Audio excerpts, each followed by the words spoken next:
अक्सर ये बात लोग कहते हैं कि छोटी से छोटी हरकत को भी, छोटी से छोटी डिस्टर्बेंस को भी किसी नए घर में या फिर किसी अनजान जगह पर अननोटिस नहीं करना चाहिए। क्या पता उन छोटी सी हरकतों के पीछे एक बहुत बड़ा राज छुपा हो। आज की कहानी भी एक ऐसे ही घर के बारे में है जिसके अंदर एक फैमिली मूव इन करती है, हस्बैंड वाइफ और 2 बच्चे। लेकिन जब वो इस घर में आते हैं तो एक कमरे में से कुछ ऐसी आवाजें आती हैं जिनके पीछे की जड़ तक जब वो लोग जाते हैं तो उन लोगों का दिल दहल जाता है कि आखिर ये चीज मुमकिन कैसे है। तो आज की कहानी है जयंत और रुक्मणी की। जयंत, रुक्मणी और उनके 2 बच्चे, ये सभी लोग एक नए घर के अंदर जाते हैं और वो घर जो था वो काफी बड़ा था, 3 BHK मकान वो था। और जयंत के जो मामा थे उन्हीं का वो घर था। जयंत के मामा कभी इधर रहे नहीं थे, उन्होंने बस एक घर ले लिया था और कभी भी वो यूज में आया नहीं। तो उन्होंने बस यही बात बोली कि जयंत तुम इधर रह लो, तुम्हें वैसे भी कहीं ना कहीं तो किराया देना ही है, तुम इधर रह लो और कम किराया दे देना, घर का मकान है, घर में ही रहेगा, तो इधर तुम सेटल हो जाओ। उन्होंने भी सोचा चलो मामा जी की बात मैं रख लेता हूँ और मैं इधर सेटल हो जाता हूँ। घर काफी आलीशान था, काफी अच्छा था और उसको देख करके ऐसा लग रहा था कि इसको अभी अभी ही दोबारा से बनाया गया है। घर में सब कुछ एकदम अच्छा था, 3 कमरे, एक किचन और 2 वॉशरूम इधर थे। इसी के साथ में एक छोटा सा रूम था जो 3rd रूम के एडजेसेंट में बना हुआ था, वो उसके साथ में चिपका हुआ था। उसको आप समझ लीजिए एक स्टोर रूम की तरीके से, आप ऐसे समझ लीजिए उसे। बहुत पतला सा रूम था जिसके अंदर 4 लोग मुश्किल से खड़े हो पाए, तो स्टोर रूम ही आप उसको कह सकते हैं, ये ज्यादा सही रहेगा। वो एक रूम था। जयंत और उसके परिवार का ज्यादा सामान था भी नहीं, वो लोग उधर शिफ्ट हो गए। शिफ्टिंग के बाद में कुछ 1-2 दिन तो ऐसे ही बीते। 1-2 दिन के बाद में उस घर में से, वो जो स्टोर रूम था, बहुत ही अजीब किस्म की आवाजें आने लगी। ऐसी आवाजें कि मानो कोई दरवाजे को यहां पे नॉक कर रहा हो, पटक रहा हो। और वो नॉक जो थी वो कोई एक इंसान की नहीं थी, 2 इंसानों की वो नॉक थी। आवाजें उनको सुनाई नहीं दे रही थी, ऐसा नहीं था कि कोई वहां पे चिल्ला रहा हो बहुत तेज, ऐसा कुछ नहीं। हाँ, बस ये था कि जैसे 2 हाथ किसी ने दरवाजे पर दे के मारे तो उसके बाद 2 हाथ किसी ने दोबारा से दरवाजे पे दे के मारे, और दोनों बार ये जो नॉक होती थी ये अलग होती थी। तो ये सब चीजें जो थी ये जयंत को खाई जा रही थी। बहुत बार उन्होंने जाकर के भी देखा कि कहीं उनके बच्चे तो ऐसी हरकतें नहीं कर रहे, क्योंकि उनके भी 2 बच्चे हैं भाई, लेकिन ऐसा कुछ नहीं था, सिर्फ नॉक होती थी। और बच्चों को तो, जयंत के बच्चों को तो इसके बारे में कुछ पता भी नहीं था। वो लोग तो बाहर वगैरह खेलते रहते थे या स्कूल वगैरह से आते थे, ट्यूशन वगैरह चले जाते थे। हाँ, जयंत की मौजूदगी में और जयंत की वाइफ की मौजूदगी में ये सब कुछ हुआ करता था। जयंत थोड़े निडर किस्म के इंसान थे और उनकी वाइफ भी। उन्होंने सोचा चलो कोई बात नहीं, सिर्फ नॉक ही तो है, इससे ऊपर तो कुछ नहीं हो रहा।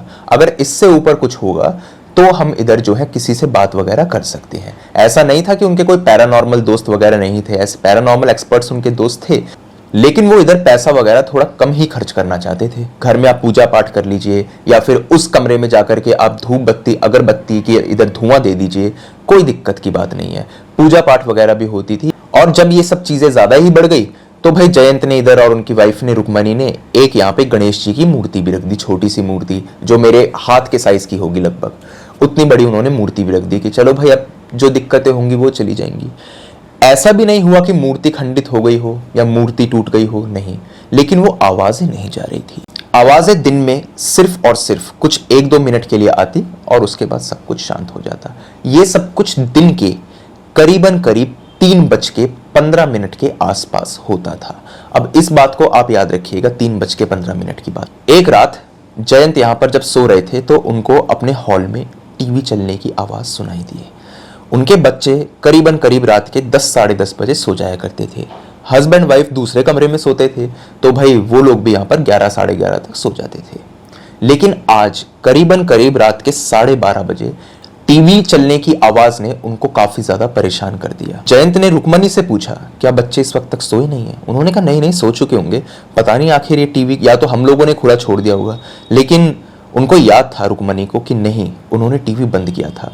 बाहर जाके जब उन्होंने देखा तो टीवी सचमुच चल रहा था और उसके ऊपर कार्टून वगैरह के चैनल्स यहाँ चल रहे थे। जयंत आए, उन्होंने टीवी को ऑफ कर दिया। इतने में उनको अपने पीछे से किसी बच्चे की आवाज आई जो उनसे कह रहा था, अंकल टीवी चला दो, बंद मत करो, मुझे मुझे अच्छा लगता है, कार्टून देखने दो प्लीज। जयंत ने जैसे पीछे मुड़ के देखा तो सोफे पे कोई बैठा हुआ नहीं था, लेकिन वो आवाज उनका कोई वहम नहीं थी। जयंत वापस रुक्मणी के पास गए और उन्होंने ये सारी बात रुक्मणी को बताई।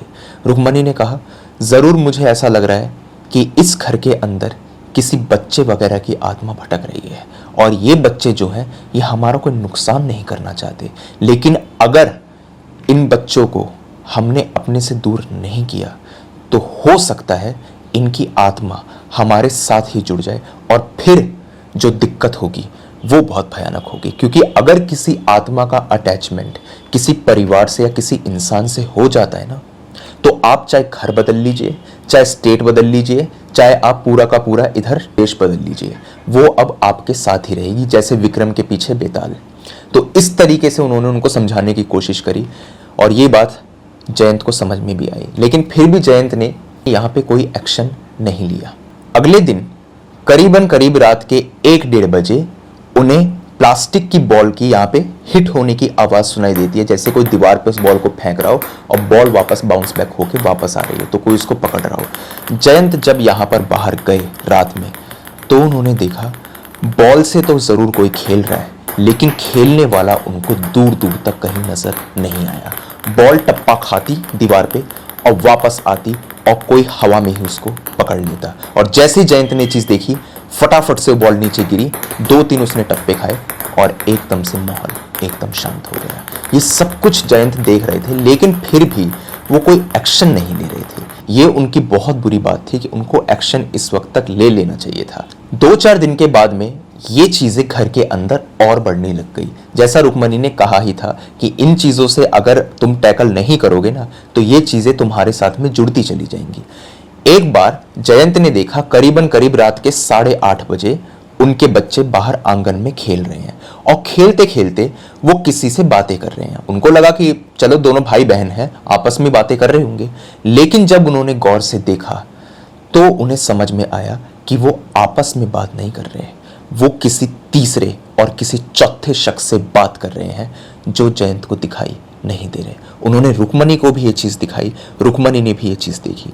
उसी वक्त पे उन्होंने अपने बच्चों को बुलाया और उनसे पूछा, तुम दोनों किससे बात कर रहे हो? तो उन्होंने कहा, पापा ये लोग ना हमारे दोस्त हैं, इसका नाम है साक्षी और इसका नाम है अमन। उन दोनों बच्चों का नाम उन बच्चों ने बता दिया, और उन्होंने ये कहा, पापा ये हमारे दोस्त हैं, ये हमें कोई नुकसान नहीं पहुंचाएंगे, लेकिन फिर भी इनके मन के अंदर एक उदासी रहती है, जैसे पता नहीं ये लोग कुछ चाहते हो और ये उसको पा ना पा रहे हो। अब जैसा मैंने कई बार आपको स्टोरीज में ये बात बताई भी है कि कुछ आत्माओं को इस बात का अंदाजा ही नहीं होता कि वो इस दुनिया का हिस्सा नहीं है। जैसे भांगड़ के केस में आप समझ लीजिए, कुलधारा के केस में समझ लीजिए, वहां पे आज भी उन लोगों को लगता है कुलधारा गांव में, जो लोग कहते हैं कि कुलधारा गांव हॉन्टेड है, वहां पे आज भी गांव बसता है। रात में लोगों को यहाँ बाजारों की आवाज, चूड़ियां खनकने की आवाज, बच्चों के खेलने की आवाज, रोटी पकने की आवाज सुनाई देती है। तो वो आत्माएं आज भी उस जगह को अपना घर बना के बैठी हुई है। कुछ इसी किस्म से आप इधर भी समझ लीजिए। जयंत इस वक्त पर जाकर के थोड़े जागरूक हुए और उन्होंने सोचा, नहीं, अगर मैंने अब बात नहीं करी ना, तो ऐसा हो सकता है कि ये आत्मा, ये साक्षी और अमन की आत्मा कहीं हमारे बच्चों को ना खा जाए, क्योंकि अब ये चीजें दिन प्रतिदिन बढ़ती जा रही हैं। कुछ 2 हफ्ते के आसपास ही हुए थे उनको इस घर में आए हुए, ये सारी चीजें उनको होती हुई दिख रही थी। इसी के साथ में और भी चीजें होती थी। जैसे रुक्मणी ये चीज देखती थी कि जो उनके बच्चे थे वो अक्सर जब चादर को ओढ़ते थे तो उसको उखाड़ दिया करते थे। बच्चे होते हैं सोते सोते एकदम से लात पैर मारी और चादर इधर नीचे गिर गई, लेकिन वो देखती थी कि सुबह वो चादर वापस उनके बच्चों के ऊपर उड़ी हुई पाती थी। वो तो कभी उनको वापस चढ़ा करके जाती नहीं थी, गर्मी का माहौल वैसे ही था, लेकिन वो चादर वापस उनके बच्चों के ऊपर होती थी। तो ये सारी चीजें करता कौन था, ये उन्हें समझ नहीं आ रहा था। पहले तो उन्हें लगता था कि जयंत ही कहीं चादर को वापस डाल के चले गए होंगे, लेकिन जयंत ने भी जब इस बारे में बात करी तो उन्होंने कहा, नहीं, मैंने ऐसा नहीं किया। और बच्चों ने भी कभी इसके बारे में कोई जिक्र किया ही नहीं। तो और भी हुआ है कि घर के अंदर अगर मीठा आया है या फिर चिप्स वगैरह आए हैं उनके बच्चों के लिए, तो उनके बच्चों को तो वो चीज मिली नहीं, लेकिन वो चिप्स अचानक से यहाँ पे गायब हो गए। ऐसा नहीं कि रैपर वगैरह उनको घर में मिले, वो गायब ही हो गए। अब वो कहाँ चले गए, इन सारे सवालों के जवाब आज जयंत और रुक्मणी के पास में आ चुके थे। जयंत ने एक नंबर पे कॉल किए और वहां पर उन्होंने 2 पैरानॉर्मल एक्सपर्ट्स को बुलाया। वो दोनों उनके कॉलेज के फ्रेंड्स थे और उनको उन्होंने सारी बात बताई कि भाई ऐसा ऐसा हमारे साथ में हुआ है और हमें डर है कि कहीं ये आत्माएं हमारे ऊपर हावी ना हो जाए। पैरानॉर्मल एक्सपर्ट्स जब इधर आए तो उन्होंने ये बात बोली कि तुम्हें ये फैसला बहुत पहले ही कर लेना चाहिए था। तुमने इतनी देरी जो इधर करी है ना, वो तो तुम शुक्र मनाओ कि अभी तक तुम्हारे साथ में कुछ हुआ नहीं और इन्होंने हमें यहाँ पर आने दिया, नहीं तो ऐसा हो सकता था तुम मुझे यहाँ बुलाते रह जाते और मैं यहाँ पर आ नहीं पाता, या फिर तुम्हारे साथ कोई अनहोनी हो जाती। जैसा आपने कई सारी स्टोरीज के अंदर देखा होगा कि पंडित वगैरह को या फिर किसी अघोरी को बुलाने की कोशिश की जाती है तो घर के सदस्यों को चोट पहुंच जाती है, या फिर वो पंडित वगैरह ही नहीं आ पाता, उनका एक्सीडेंट वगैरह हो जाता है। वो तो एक आत्मा की शक्ति के ऊपर ज्यादा डिपेंड करता है कि वो कितनी ज्यादा पावरफुल है। खैर ऐसा कुछ इधर नहीं हुआ था। वो लोग इधर आए और वो लोग थोड़े साइंटिफिक टाइप के लोग थे। उनको ऐसा भी लगता था कि मोस्ट ऑफ द केसेस के अंदर सिर्फ ये परिवार का एक वहम ही है। ऐसा होता भी है कि ज्यादातर लोग सिर्फ एक वहम का ही शिकार होते हैं। भूत प्रेत इतनी आसानी से लोगों के घरों के अंदर और लोगों को परेशान नहीं करते। उन लोगों का भी ये कहना था कि 100 में से 98 केसेस तो ऐसे होते हैं जो सिर्फ वहम होते हैं और 2 केसेस के अंदर ही सिर्फ ऐसा हो सकता है कि कहीं पर कुछ सुपरनैचुरल एंटिटी हो। उन लोगों ने यहाँ पे मीटर्स, कैमरास और ये सब कुछ ऑडियो डिवाइसेस इंस्टॉल कर दिए और वो लोग यहाँ पर बैठ गए। कुछ 3:15 पर उन लोगों ने भी ये चीज नोटिस करी कि उस कमरे में से नॉक नॉक की आवाज आ रही है। कुछ 1 से 1.5 मिनट तक नॉक नॉक की आवाज आई और उसके बाद माहौल एकदम शांत हो गया। कैमरास वगैरह सब कुछ इंस्टॉल्ड थे, लेकिन कैमरास में यहाँ पे कुछ भी रिकॉर्ड नहीं हुआ था। हाँ, ये जरूर था कि जब नॉक नॉक की आवाज हो रही थी तो उससे दरवाजा हिल रहा था, वो कंपन पैदा जरूर हो रही थी, वो सब रिकॉर्ड जरूर हुआ था। उन लोगों ने ये बात बोली, आपके घर में सुपरनैचुरल कुछ ना कुछ तो है, लेकिन वो शक्ति जो है वो यहां पर आपका बुरा नहीं चाह रही है। उसकी कोई ना कोई मजबूरी है कि वो यहां पे टिकी हुई है और वो कोई आपको मैसेज कन्वे करना चाहती है जो वो डायरेक्टली यहां पे नहीं बोल पा रही। जयंत ने कहा आखिर ये मैसेज कैसा है, और ये अगर मैसेज कन्वे करने वाली बात होती तो वो टीवी वाला इंसिडेंट उन्होंने बता दिया कि उधर वो आत्मा जो थी वो बैठ करके मुझे ये तो बात बोल सकती है कि टीवी बंद मत करो, लेकिन वो मैसेज कन्वे नहीं कर पा रही। तो उन्होंने ये बात बोली कि उन आत्माओं को इस चीज का एहसास नहीं है कि उनके साथ हो क्या रखा है। वो सिर्फ एक टाइम फ्रेम के अंदर ही उस मैसेज को आप तक कन्वे कर सकती है। ये 3:15 से लेकर के 3:17 का जो वक्त है दोपहर का, सिर्फ इसी वक्त पर वो आत्मा आपसे कुछ बात करना चाह रही है, कोई ऐसी बात जो वो आपसे वैसे नहीं कर पाती क्योंकि उसको मालूम ही नहीं कि उसके साथ यहां हो क्या रखा है। ये बात जयंत और रुक्मणी की समझ के परे थी। उन्होंने कहा पता नहीं ये पैरानॉर्मल एक्सपर्ट्स वगैरह क्या बातें कर रहे हैं और इन्हीं की समझ में ये सारी बातें आती होंगी। उन्होंने कहा चलो ठीक है भाई, आप मुझे बताइए कि आखिर ये सब कुछ है क्या। उन्होंने कहा इसके लिए तो भाई हमें 24 घंटे का वक्त चाहिए होगा और कल शायद 3:15 पर ही हमें इसका जवाब मिले। उन्होंने यहाँ पे ऑडियो डिवाइसेस भी इंस्टॉल कर रखे थे, लेकिन उसके अंदर कुछ भी आवाज यहाँ पे नहीं आ रही थी। जैसे आपको याद होगा अगर आपने कॉन्जरिंग मूवी देखी हो तो उसमें 3:07 की अहमियत थी और 3:07 पर ही सब कुछ अशुभ होता था उस घर के अंदर। अचानक से यहाँ पे तस्वीरें उल्टी हो जाती थी और इधर घर वगैरह कांपने लगता था। तो वहां पे भी पैरानॉर्मल एक्सपर्ट्स को 3:07 पर ही एग्जैक्ट ये चीज मालूम चली थी कि घर के अंदर किसकी रूह यहाँ पे मौजूद है। तो इसी तरीके से आप ये बात भी समझ लीजिए।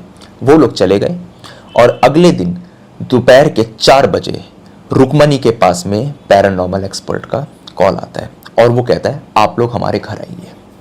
घर पे वो लोग आते हैं तो घर पे आकर के वो इधर उस ऑडियो को प्ले करता जो उसने अपने पास में यहाँ पे सेव कर ली थी, क्योंकि आज 3:15 पे वो ऑडियो चल रही थी जो कल तक यहाँ पे मौजूद ही नहीं थी।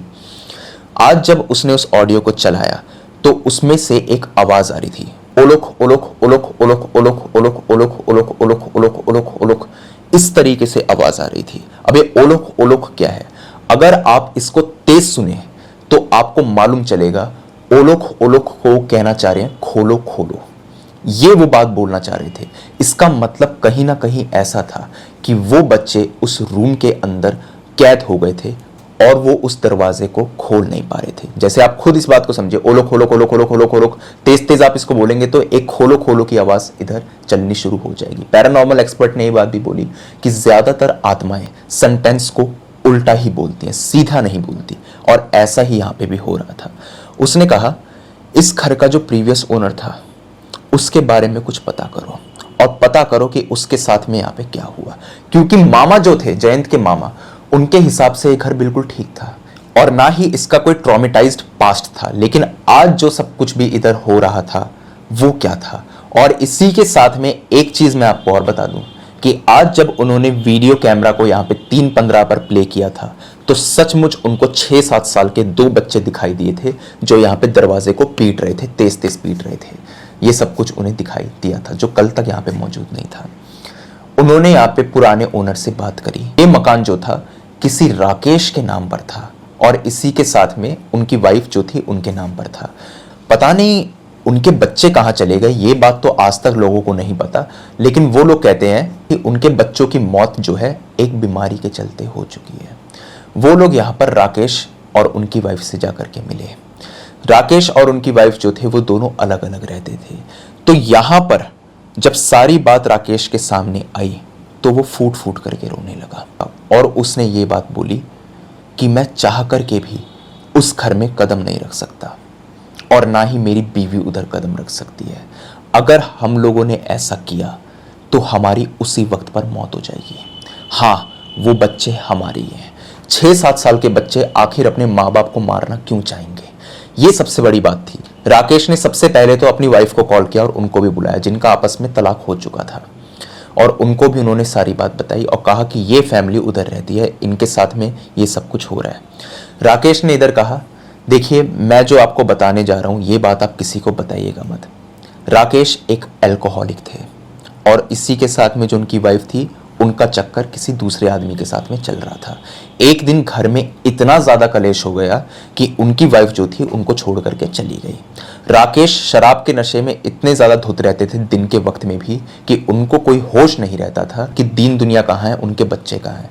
उन्होंने इतनी शराब पी ली, इतनी शराब पी ली कि शराब पी करके वो अपने दोस्त के घर के निकल पड़े और बीवी से झगड़ा हो ही चुका था। उन्हें बच्चों का भी यहाँ पे ख्याल नहीं था। 2-3 दिन बीत गए इन सब बातों को, राकेश घर पे नहीं आए। रुक्मणी को ये लगता था कि बच्चे जो हैं वो राकेश की देखरेख में है। राकेश ने जाते हुए अपने बच्चों को उसी कबर्ड के अंदर या फिर उसी स्टोर रूम के अंदर बंद कर दिया था और वो वहां से चले गए थे। 3 दिन बाद जब वो यहाँ पर आए तो उन्होंने देखा कि उनके बच्चों की डेथ हो चुकी है। दोनों बच्चे यहाँ मर चुके हैं। राकेश बहुत रोए, उन्होंने अपनी वाइफ वगैरह को भी यहाँ पे कॉल वगैरह करी और फिर उन बच्चों का बिल्कुल चुपचाप से अंतिम संस्कार तक कर दिया ताकि समाज में उनकी थू थू ना हो, और ये बात बोल दी कि उनके बच्चे बीमारी से मर गए। क्योंकि जो इधर अमन था उसको सचमुच कैंसर भी था, ये बात दुनिया से नहीं छुपी थी। लेकिन दूसरी लड़की जो थी उसको कोई प्रॉब्लम नहीं थी। लोगों ने ज्यादा सवाल जवाब किए भी नहीं और बच्चों को यहाँ पे अंतिम संस्कार कर दिया गया। राकेश ने ये बात कही कि मुझे पता है कि उनकी आत्माएं वहां पर भटक रही हैं, ये बात मैं अच्छे से जानता हूँ, लेकिन मजबूरी मेरी ये है, मेरे गुरुजी ने मुझे कहा है कि तू अगर वहां पर गया तो ऐसा हो सकता है कि आत्मा बदले की आग में तुझे ही जला दे, तेरे बच्चे तुझे ही मार दे, और मैं मजबूर हूँ, मैं चाह करके भी नहीं जा सकता। और यही चीज मेरी बीवी के साथ में भी है।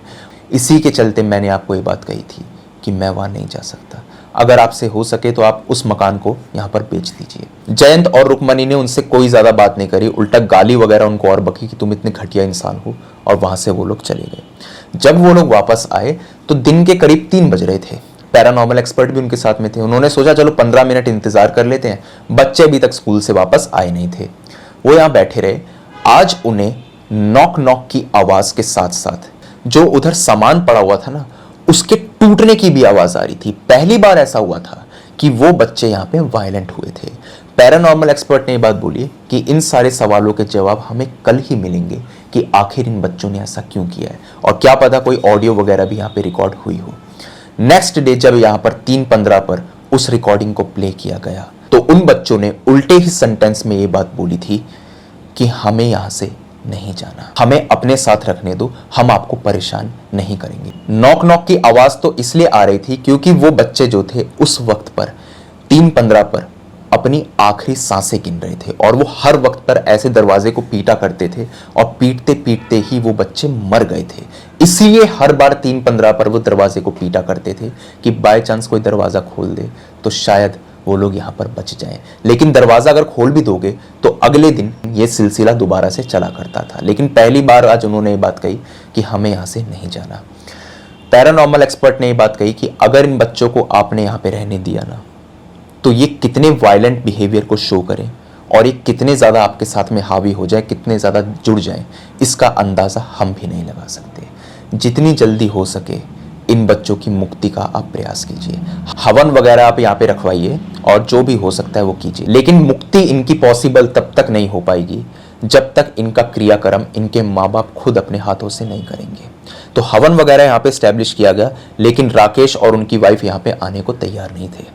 तो वहीं से जितना भी यहाँ पे सामान था, अंतिम संस्कार का सामान वगैरह था, वो उनके घर पे भेजा गया। उन्होंने अपने हाथ वगैरह वहां पर लगाए। जैसा होता है ना, आप लोगों ने भी देखा होगा घर में अगर माँ बाप यहाँ पर मंदिर वगैरह जाते हैं तो कहते बेटा बस हाथ लगा दे, उस सामान के ऊपर हाथ लगा दे, ताकि जो भी तेरे ऊपर अशुद्धि है या जो भी वो लोग दान पुण्य जो भी करना चाहते हैं वो सारी चीजें यहाँ पे नॉर्मली हो जाए।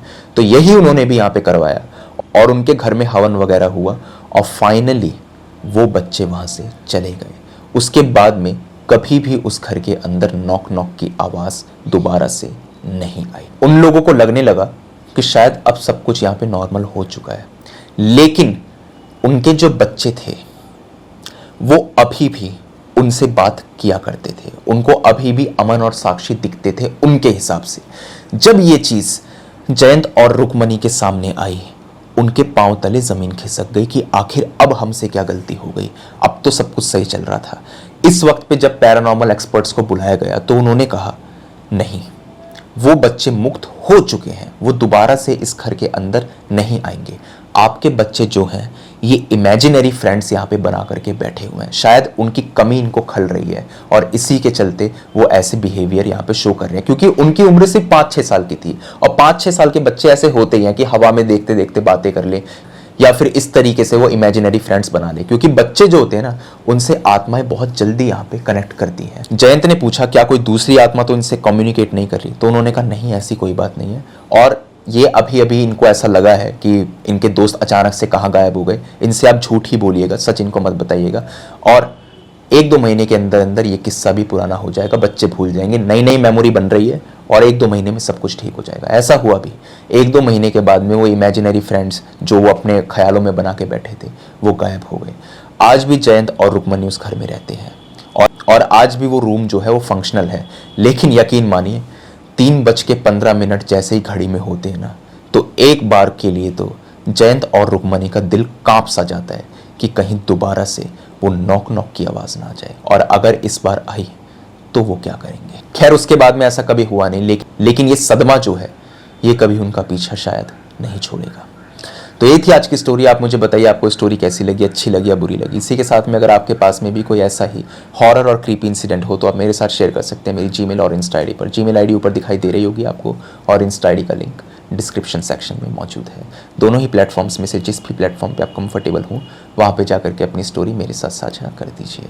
तो आज की वीडियो के अंदर बस इतना ही था। जल्द मिलता हूँ एक अगली वीडियो में, तब तक के लिए टेक केयर, गुड बाय।